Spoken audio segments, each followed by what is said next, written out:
माँ ने अपने ही बेटे से कहा, इस बार अपनी बहन को राखी पर घर मत बुलाना। अगर वो आई तो मैं उसके सामने एक ऐसी बात कह दूंगी जो शायद हमारा रिश्ता हमेशा के लिए खत्म कर देगी। माँ की बात सुनकर राजीव कुछ पल तक उन्हें देखता रहा। उसने पूछा, माँ, आखिर पूजा ने ऐसा क्या कर दिया है? लेकिन माँ ने कोई जवाब नहीं दिया, बस इतना कहा, तू मेरी बात मान ले बेटा, इस बार उसे मत बुलाना। राजीव अपनी माँ सरोज देवी की बात सुनकर पूरी तरह उलझ गया था। पूजा उसकी छोटी बहन थी और दोनों के बीच बचपन से बहुत ज्यादा गहरा रिश्ता था। पिता की मृत्यु के बाद पूजा ने ही कई बार घर की जिम्मेदारियों में भाई का साथ दिया था। शादी के बाद भी वह हर राखी पर मायके आती थी और माँ के लिए उनकी पसंद की मिठाई, दवाइयाँ और छोटी छोटी चीजें, जरूरत की चीजें लेकर आती थी। राजीव को समझ ही नहीं आ रहा था कि अचानक माँ के मन में अपनी बेटी के लिए इतनी नाराजगी क्यों आ गई। उसने फिर पूछा, माँ, पूजा से कोई गलती हुई है तो मुझे बताओ, मैं उससे बात कर लूंगा। सरोज देवी ने गहरी सांस ली और बोली, गलती उसने नहीं की बेटा, लेकिन उसने जो फैसला लिया है वो मुझे मंजूर नहीं है। राजीव ने कहा, कैसा फैसला? माँ ने बात बदलते हुए कहा, तू बस इतना समझ ले कि इस बार उसकी राखी यहीं नहीं नहीं होगी। राजीव के मन में बेचैनी बढ़ती जा रही थी। उसी समय उसकी पत्नी कविता कमरे में आई। उसने दोनों के चेहरे देखे तो पूछा, क्या हुआ? राजीव ने कहा, माँ इस बार पूजा को राखी पर बुलाने से मना कर रही हैं। कविता ने हैरानी से माँ की तरफ देखा और बोली, लेकिन क्यों माँ जी? पूजा तो हर साल आती है। सरोज देवी ने कविता की तरफ देखकर कहा, तुम बीच में मत पड़ो बहू, ये मेरे बेटे और बेटी का मामला है। कविता चुप हो गई, लेकिन उसे भी बात समझ नहीं आई।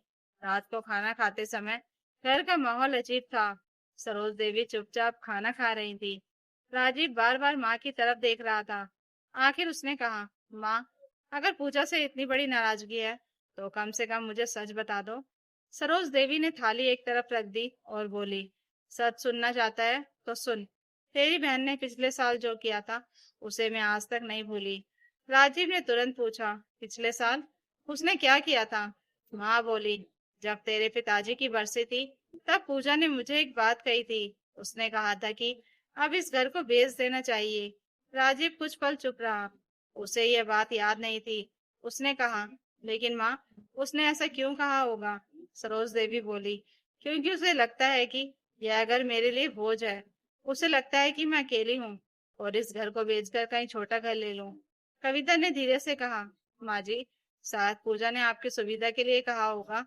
सरोज देवी ने तुरंत कहा, नहीं बहू, अगर उसे मेरी सुविधा की इतनी चिंता होती तो वो मुझसे पूछती। उसने तो फैसला ही सुना दिया था। राजीव ने कहा, माँ, पूजा ऐसी नहीं है। सरोज देवी की आवाज थोड़ी भर्रा गई। तो हमेशा अपनी बहन का पक्ष लेता है, लेकिन इस बार मैं उसकी एक बात नहीं मानूंगी। अगले दिन राजीव ने पूजा को फोन किया। फोन उठते ही पूजा ने हंसते हुए कहा, भैया, इस बार राखी पर 2 दिन पहले आ जाऊंगी। माँ की पसंद की नमकीन भी लेकर आ रही हूँ। राजीव कुछ पल चुप रहा। पूजा ने पूछा, क्या हुआ भैया? राजीव ने कहा, कुछ नहीं, बस माँ थोड़ी नाराज है। पूजा की आवाज अचानक धीमी हो गई। उसने पूछा, मेरे से? राजीव ने बात टालते हुए कहा, तू बस आ जा, बाकी मैं देख लूंगा। पूजा कुछ सेकंड चुप रही और बोली, भैया, अगर माँ नहीं चाहती तो मैं नहीं आऊंगी। मैं नहीं चाहती कि मेरी वजह से घर में कोई परेशानी हो। राजीव ने कहा, ऐसा मत बोल, तू मेरी बहन है, तुझे आने से कौन रोक सकता है? फोन कट गया, लेकिन राजीव के मन में माँ की बात और पूजा की आवाज दोनों घूमते रहे। उधर पूजा ने फोन रखते ही अपने पति समीर से कहा, लगता है माँ मुझसे नाराज है। समीर ने पूछा, क्यों? पूजा ने कहा, पता नहीं, भैया भी कुछ छुपा रहे थे। समीर ने उसे समझाया, तुम राखी पर जाना चाहती हो तो जाओ, माँ बेटे की बात है, धीरे धीरे ठीक हो जाएगी। पूजा ने सिर हिलाया, लेकिन उसके चेहरे पर चिंता थी। उसने अलमारी खोली और अंदर से एक पुरानी फाइल निकाली। समीर ने पूछा, ये क्या है? पूजा ने कहा, यही वजह है कि माँ मुझसे नाराज है। समीर ने हैरानी से पूछा, लेकिन इसमें ऐसा क्या है? पूजा ने फाइल बंद करते हुए कहा, अभी नहीं बताऊंगी, पहले भैया को खुद सच पता चलना चाहिए। अगले दिन पूजा बिना किसी को बताए राजीव के शहर के लिए निकल पड़ी। उसने सिर्फ एक छोटा बैग लिया था। उसमें राखी, माँ की दवाइयाँ, उसकी पसंद की साड़ी और वही पुरानी फाइल थी। जब वे राजीव के घर पहुंची तो दरवाजा कविता ने खोला। पूजा को देखते ही कविता के चेहरे पर खुशी आ गई। उसने उसे गले लगा लिया और कहा, तुमने तो कहा था 2 दिन बाद आओगी। पूजा मुस्कुराई और बोली, सोचा माँ से पहले मिल लूं। कविता ने उसे अंदर बुलाया। सरोज देवी कमरे में बैठी थी। पूजा ने उनके पैर छुए। माँ ने आशीर्वाद तो दिया, लेकिन चेहरे पर अपनापन नहीं था। पूजा ने धीरे से पूछा, माँ, मुझसे नाराज हो? सरोज देवी बोली, तो क्यों आई? पूजा ने मुस्कुराकर कहा, राखी है माँ, बेटी अपने घर नहीं आएगी तो कहाँ जाएगी? माँ ने कोई जवाब नहीं दिया। राजीव भी ऑफिस से जल्दी घर आ गया। उसने पूजा को देखकर कहा, तू सच में आ गई? पूजा ने हंसते हुए कहा, क्यों भैया, तुम्हें लगा नहीं था मैं नहीं आऊंगी? राजीव ने उसे गले लगा लिया, लेकिन तभी सरोज देवी ने कहा, राजीव, तू इसे वो बात बता दे जो तूने मुझसे छिपाई है। राजीव का चेहरा अचानक उतर गया। पूजा ने चौंक कर भाई की तरफ देखा। उसने पूछा, भैया, आपने मुझसे क्या छिपाया है? राजीव कुछ बोल पाता उससे पहले माँ ने कहा, जिस घर को तू बेचने की बात कर रही थी ना पूजा, उसका सच तुझे आज पता चल ही जाना चाहिए। पूजा के हाथ में पकड़ी फाइल कांपने लगी। उसने धीरे से कहा, माँ, मैंने वो घर बेचने के लिए नहीं कहा था। मैंने तो, और वह अपनी बात पूरी करती उससे पहले राजीव की नजर उस फाइल पर पड़ी और वह घबराकर बोला, पूजा, ये फाइल तुम्हारे पास कहाँ से आई? पूजा ने फाइल को अपने सीने से लगा लिया और धीरे से बोली, भैया, ये वही कागज है जिनकी वजह से मैंने पिछले साल माँ से घर बेचने की बात कही थी। लेकिन मेरी बात पूरी सुने बिना माँ ने मुझे गलत समझ लिया। राजीव ने बेचैनी से पूछा, लेकिन ये फाइल तुम्हारे पास आई कहाँ से? पूजा ने कहा, पापा के पुराने सामान में मिली थी। उनकी मौत के बाद जब मैं उनकी अलमारी साफ कर रही थी, तब मुझे ये कागज मिले थे। पहले तो मुझे कुछ समझ नहीं आया, लेकिन जब मैंने ध्यान से पढ़ा तो पता चला कि इस घर पर पापा के समय का पुराना बैंक कर्ज था, जिसकी आखिरी किस्त कई साल पहले ही खत्म हो जानी चाहिए थी। फिर भी रिकॉर्ड में कर्ज बाकी दिख रहा था। सरोज देवी तुरंत बोली, ये झूठ है, तेरे पापा ने सारा कर्ज चुका दिया था। पूजा ने माँ का हाथ पकड़कर कहा, माँ, मैं भी यही मानती थी, इसलिए मैंने बैंक जाकर पता किया था। राजीव ने हैरानी से पूछा, तो बैंक गई थी? पूजा ने सिर हिलाया, हाँ भैया, वहाँ पता चला कि कर्ज तो चुका दिया गया था, लेकिन बैंक के रिकॉर्ड में घर के कागजों पर एक पुराना चार्ज अभी तक हटाया नहीं गया था। अगर कभी घर बेचना पड़ता तो बहुत बड़ी परेशानी होती। मैंने आप दोनों को डराना नहीं चाहता, इसलिए बस इतना कहा था कि पहले घर के कागज ठीक करवा लो। लेकिन माँ ने समझ लिया कि मैं घर बेचने के पीछे पड़ी हूँ। सरोज देवी की आंखें भर आई। उन्होंने कहा, तूने मुझसे ये बात पहले क्यों नहीं बताई? पूजा ने कहा, बताई थी माँ, लेकिन आपने मेरी बात पूरी सुनी ही नहीं थी। कमरे में कुछ पल के लिए खामोशी छा गई। कविता ने धीरे से पूछा, तो फिर इस फाइल में क्या है? पूजा ने फाइल खोली और एक कागज राजीव के सामने रख दिया। ये बैंक की पुरानी रसीद है। पापा ने कर्ज पूरा चुका दिया था, लेकिन इसके साथ एक और कागज है, जिसे देखकर मैं डर गई थी। राजीव ने कागज उठाया। पढ़ते पढ़ते उसका चेहरा बदल गया। उसने पूछा, ये क्या है? पूजा ने कहा, यही वजह है कि मैं पिछले 6 महीने से चुपचाप एक काम कर रही थी। सरोज देवी ने घबराकर पूछा, कैसा काम? पूजा ने अपनी आंखें पोंछी और बोली, मैंने पापा के पुराने दस्तावेजों की मदद से बैंक में रिकॉर्ड ठीक करवाने की प्रक्रिया शुरू कर दी थी। कई चक्कर लगाए, पुराने कागज जमा किए और आखिरकार बैंक ने लिख कर दिया कि इस घर पर अब कोई पुराना कर्ज बाकी नहीं है। राजीव ने हैरानी से कहा, तो पिछले 6 महीने से ये सब कर रही थी? पूजा मुस्कुराई, हाँ भैया, मैं चाहती थी कि राखी पर आपको ये खबर दूं, लेकिन माँ मुझसे नाराज हो गई। सरोज देवी अब रो रही थी। उन्होंने पूजा को अपने पास बुलाया और कहा, बेटी, मैंने तुझे कितना गलत समझ लिया। पूजा उनके पैरों के पास बैठ गई और बोली, माँ, आप मेरी माँ हैं। आपकी नाराजगी मुझे बुरी लगी, लेकिन आपसे रिश्ता थोड़ी तोड़ सकती हूँ। राजीव की आंखें भी नम हो गई। उसने बहन से कहा, तूने मुझे पहले क्यों नहीं बताया? मैं भी तेरी मदद करता। पूजा ने मुस्कुराकर कहा, आप पहले ही बहुत कुछ संभाल रहे थे भैया। पापा के जाने के बाद आपने ही माँ को संभाला, मेरी शादी में खड़े रहे। मैं बस चाहती थी कि एक बार मैं भी आपके लिए कुछ करूं। तभी कविता रसोई से एक डिब्बा लेकर आई। उसने कहा, पूजा, तुमने सिर्फ घर के कागज ठीक नहीं करवाए, तुमने माँ की सबसे बड़ी चिंता भी खत्म कर दी। पूजा ने पूछा, क्या मतलब? कविता ने कहा, माँ पिछले कई महीनों से इसी डर में थी कि कहीं कोई पुराना कर्ज निकल ना आए और घर हाथ से न चला जाए। इसलिए जब तुमने घर बेचने की बात कही थी, उन्हें लगा था कि तुम भी उनसे उनका घर छीनना चाहती हो।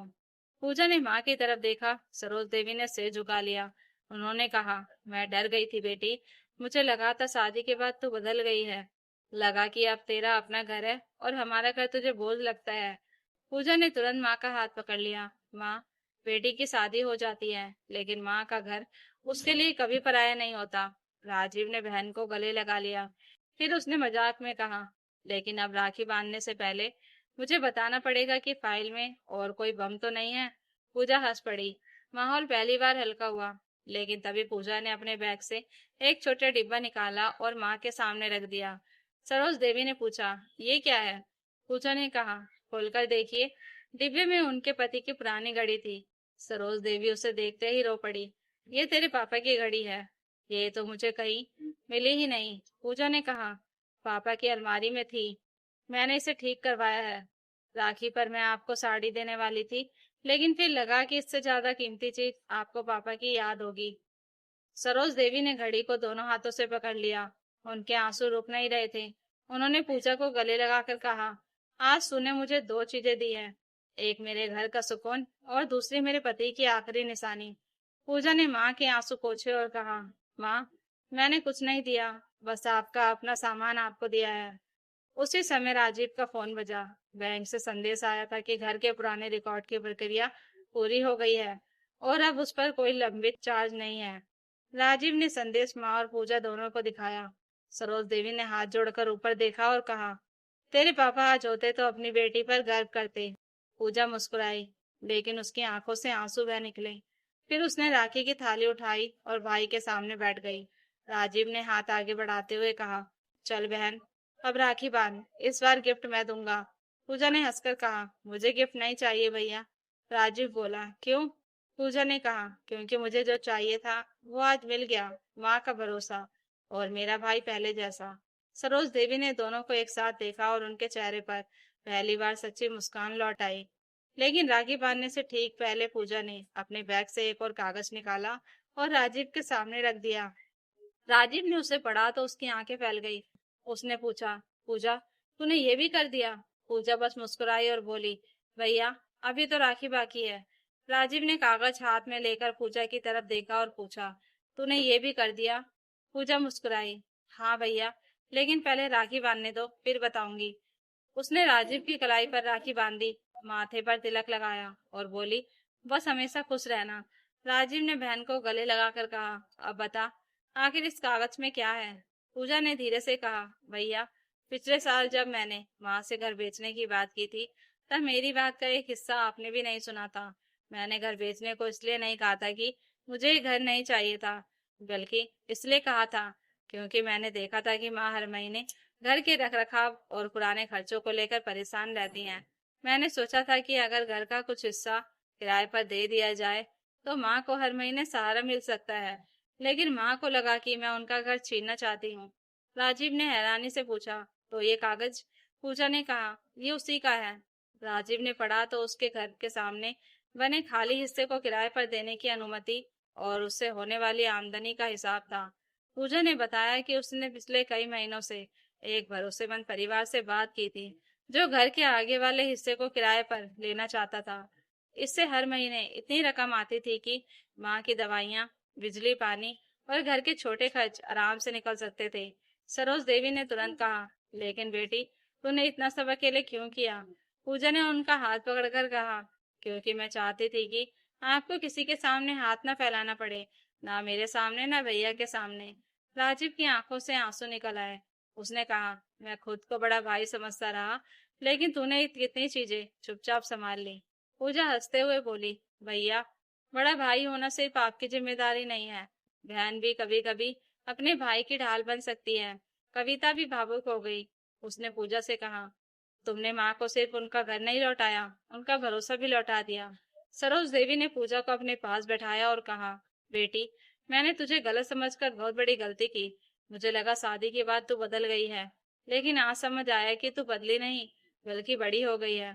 पहले तू मेरे आंचल में छिपकर रोती थी, आज मेरे आंसू पोंछने के लिए खड़ी है। पूजा ने माँ के कंधे पर सिर रख दिया। कुछ देर तक दोनों ऐसे ही बैठी रही। फिर सरोज देवी ने अपनी पुरानी संदूकची खोली और उसमें से एक छोटी सी डिबिया निकाली। उन्होंने वह डिबिया पूजा के हाथ में रख दी। पूजा ने पूछा, माँ, ये क्या है? सरोज देवी बोली, तेरे पापा ने तेरी शादी के समय मेरे पास रखी थी। कहा था कि मेरी बेटी जब भी मायके आए इसे उसे दे देना, लेकिन मैं हर बार भूल जाती थी। पूजा ने डिबिया खोली तो उसमें एक छोटी सी सोने की अंगूठी थी। पूजा तुरंत बोली, माँ, ये मैं नहीं ले सकती। सरोज देवी ने मुस्कुराकर कहा, ये गहना नहीं है बेटी, तेरे पापा की निशानी है और उन्होंने इसे तेरे लिए रखा था। पूजा की आंखें भर आई। उसने अंगूठी हाथ में लेते हुए कहा, माँ, ये मेरे लिए दुनिया का सबसे बड़ा राखी का गिफ्ट है। राजीव ने मजाक करते हुए कहा, और मेरा गिफ्ट? पूजा हंस पड़ी। आपका गिफ्ट तो पहले ही मिल गया भाई, आपने मुझे राखी बांधने दी। सब हंसने लगे। उस दिन पहली बार कई महीनों बाद उस घर में वही पुरानी हंसी गूंजी जो पिता के जाने के बाद कहीं खो गई थी। शाम को पूजा वापस जाने लगी तो सरोज देवी ने उसे दरवाजे तक छोड़ते हुए कहा, अगली बार आने से पहले फोन मत करना, बस आ जाना। बेटी के आने के लिए कभी इजाजत नहीं चाहिए होती। पूजा ने माँ को गले लगाया और कहा, और माँ, अगली राखी पर मुझे रोकने की कोशिश मत करना।